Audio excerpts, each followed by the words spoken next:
आपण क्लोरोफायसी म्हणजे green algae पाहिली, फिओफायसी म्हणजे ब्राऊन अल्गी पाहिली. आज आपण रोडोफायसी म्हणजे रेड अल्गी पाहणार आहोत. लाल शैवाल जे असतं त्याची उदाहरणं पाहणार आहोत, त्याची वैशिष्ट्ये पाहणार आहोत. पण त्याच्यापूर्वी मी तुम्हाला फिओफायसी शिकवलं, तपकिरी शैवाल शिकवलं. त्याच्यामध्ये मी एक उदाहरण दिलेलं कॉन्ड्रस, आणि ते लक्षात ठेवण्यासाठी ट्रिकमध्ये एक शब्द वापरलेला होता कांड, आणि यही पे असली कांड हो गया. कारण कॉन्ड्रस हे उदाहरण म्हणजे मी पुस्तकामधून जिथून इन्फॉर्मेशन घेतली तर कॉन्ड्रस हे उदाहरण त्यांनी दिलेलं होतं फिओफायसीमध्ये, आणि नंतर त्यांनी फोटो दिलेला होता रोडोफायसीमध्ये. आणि मग ज्यावेळेला रोडोफायसीचा व्हिडिओ शूट करायचा तर लक्षात आलं की अरे कॉन्ड्रस तर आपण आत्ताच सांगितलं होतं. आणि मग नंतर थोडंसं सर्च केलं, लक्षात आलं कॉन्ड्रस हे तर रोडोफायसीचं उदाहरण आहे. झालं की नाही कांड.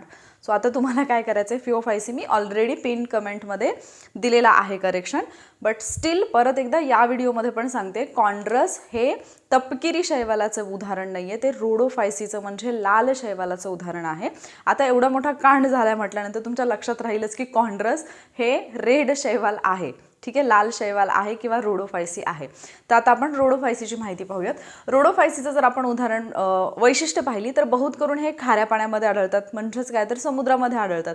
आता यांच्यामध्ये कुठले रंगद्रव्य असतात ज्याच्यामुळे याला लाल रंग प्राप्त होतो, तर फायकोइरिथ्रिन हा फार महत्त्वाचा शब्द आहे. हे फार महत्त्वाचं रंगद्रव्य आहे. फायकोइरिथ्रिनमुळे या शैवालांना लाल रंग प्राप्त होतो. याशिवाय यांच्यामध्ये क्लोरोफिल ए आणि क्लोरोफिल डी सुद्धा असतं. मग जसं मी तुम्हाला ऑलरेडी मागच्या व्हिडिओमध्ये सांगितले की एक चार्ट बनवायचा, तर त्या चार्टमध्ये हे ॲड करून घ्या की कुठले कुठले रंगद्रव्य असतात रोडोफायसीमध्ये. मग आता या रोडोफायसीमध्ये अन्नसंचय कशाच्या स्वरूपामध्ये केला जातो, तर फ्लोरिडिन आणि स्टार्चच्या स्वरूपामध्ये यांचा अन्नसंचय जो आहे तो केला जातो. त्याचबरोबर जर आपण पाहिलं तर रोडोफायसी जे आहेत हे जनरली आपल्याला गरम वातावरणामध्ये आढळतात. गरम वातावरणामध्ये आढळतात. लक्षात ठेवायला सोपं कसं आहे की माणूस ज्यावेळेला रागात असतो, लाल लाल भडक होतो रागाने, त्यावेळेला तो असा गरम झालेला असतो, डोकं वगैरे तापलेलं असतं ना, सो गरम वातावरणामध्ये हे राहतात. आणि यांची जी पेशीभित्तिका असते ती सेल्युलोज, त्याच्यानंतर पेक्टिन आणि पॉलिसल्फेट एस्टरनी बनलेली असते. 3 घटक आहेत यांच्या पेशीभित्तिकेमध्ये, सेल्युलोज, पेक्टिन आणि पॉलिसल्फेट एस्टर. ही 3 नावं लक्षात ठेवा. आता लक्षात घ्या की ही जी काही रोडोफायसी आहे किंवा रेड अल्गी आहे, लाल शैवाल आहे, हे ज्या पण समुद्रामध्ये आढळतात ना, यांचा रंग असताना लाल आहे, त्याच्यामुळे त्या समुद्राच्या पाण्याचा रंग सुद्धा आपल्याला लालसर भासतो.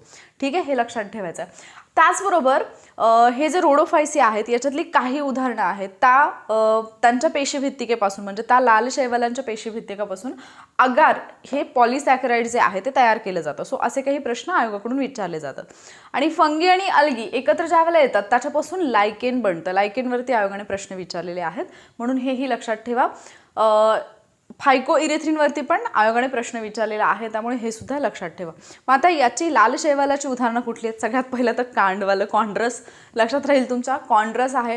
त्याच्यानंतर जेलिडियम आहे. त्याच्यानंतर पॉलिसायफोनिया आहे. आता रिसेंटच्या 2023 की 24च्या एक्झामला हे विचारलेलं आहे पॉलिसायफोनिया. त्याच्यानंतर पॉर्फिरा आहे. त्याच्यानंतर ग्लॅसिलेरिया आहे. त्याच्यानंतर कोरलाइन अल्गी आहे, कोरलाइन अल्गी. त्याच्यानंतर आहे पाल्मारिया. ठीक आहे, तर ही काही उदाहरणं आहेत. आता ही सगळी लक्षात ठेवायच्यात. मग आता अगेन काल आपल्याकडे सरगम होती, आता आपल्याकडे कोण आहे माहिती का? मारिया आहे. मारिया सनोरिटा मारिया असं काही ते सॉन्ग आहे ना. सो मारिया कुठे आढळते जनरली? समुद्रकिनारी. बरोबर आहे, समुद्रकिनारी म्हणजे जे गोव्यासारखं ठिकाणी वगैरे, तर अशा ठिकाणी आपल्याला मारिया हे नाव जास्त कॉमन वाटतं. सो ही मारिया जी आहे ती कोरलाइनला म्हणजे समुद्रकिनारी जी आहे, मारिया नावाची पोरगी जी आहे, इकडेच घेऊयात आपण. मारिया ही पोरगी कोरलाइनला काय करते? फेरा मारते. ही पोरी फेरा मारते.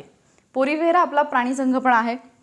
मारिया कोरलाइनला ही पोरगी जी आहे ती फेरा मारते. आता ज्यावेळेला ती फेरा मारत असते त्यावेळेला तिला आपल्या दुधावरची साय असते की नाही, साय, त्या साईपासून बनलेली जेली दिसते. जेली काय दिसते?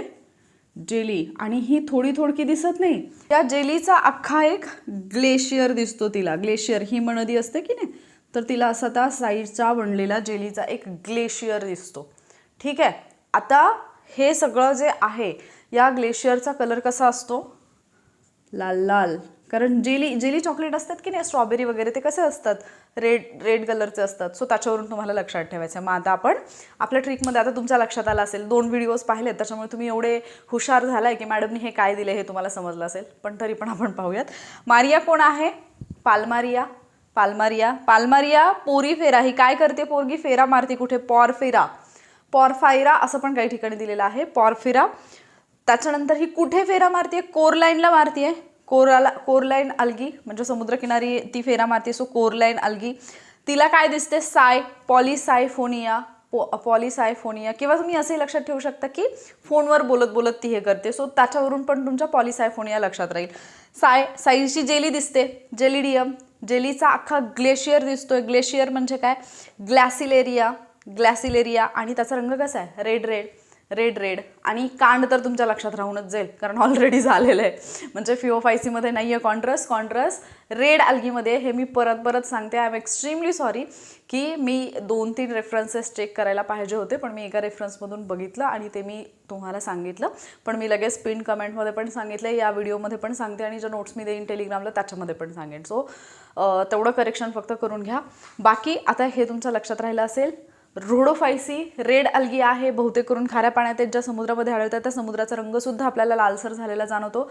रंगद्रव्य क्लोरोफिल ए आणि डी आहे. फायकोइरिथ्रिन हे महत्त्वाचं आहे. फायकोइरिथ्रिनमुळेच याला लाल रंग जो आहे तो प्राप्त झालेला असतो. गरम वातावरणामध्ये हे आपल्याला राहत असलेले पाहायला मिळतात. यांची पेशीभित्तिका सेल्युलोज, पेक्टिन आणि पॉलिसल्फेट इस्टरनी बनलेली असते.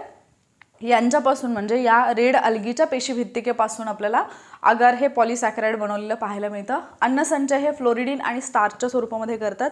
फंगी आणि अल्गी एकत्र आले की त्याच्यापासून लायकेन जे बनतं, तर ते लायकेन ज्याला दगडफूल सुद्धा म्हटलं जातं ते इम्पॉर्टंट आहे. त्याच्यावरती अवघड प्रश्न विचारले आहेत. उदाहरणं कुठली आहेत? मारिया नावाची पोरी फेरा मारते कोरलाईनला. तिथे ती फोनवर बोलत बोलत फेरा मारते किंवा तिला सायची जेली असलेला लाल रंगाचा ग्लेशियर दिसतो. मारिया, पाल्मारिया, पोरीफेरा, पॉरफेरा, कोरलाईन अल्गी, साय, पॉलिसायफोनिया किंवा फोनवरती बोलते पॉलिसायफोनिया, जेली, जेलिडियम, ग्लेशियर, ग्लॅसिलेरिया आणि रेड म्हणजे लाल अल्गी आणि कांड झाले म्हणजे कॉन्ट्रस. ठीक आहे. तर अशा पद्धतीने आपण रेड अल्गी पाहिलेली आहे. मला आशा आहे की जे काही आपण शैवालांचं वर्गीकरण, शैवालांची उदाहरणं, शैवालांची वैशिष्ट्य पाहिलेली आहेत, हे व्हिडिओज तुम्हाला हेल्पफुल वाटले असतील तर कमेंट करून नक्की सांगा. या तिन्हीपैकी कुठला व्हिडिओ जास्त आवडला ते पण मला सांगा. आणि पुढचे व्हिडिओज पाहण्यासाठी चॅनलला सबस्क्राईब नक्की करा. एखादा टॉपिक अवघड जात असेल आणि एक्झामपर्यंत तुम्हाला जर वाटत असेल की त्याचा व्हिडिओ यावा तर कमेंट करून नक्की सांगा. मी त्या टॉपिकचा व्हिडिओ डेफिनेटली घेऊन येईन. लवकरच भेटूयात आपण पुढच्या लेक्चरमध्ये. थँक्यू.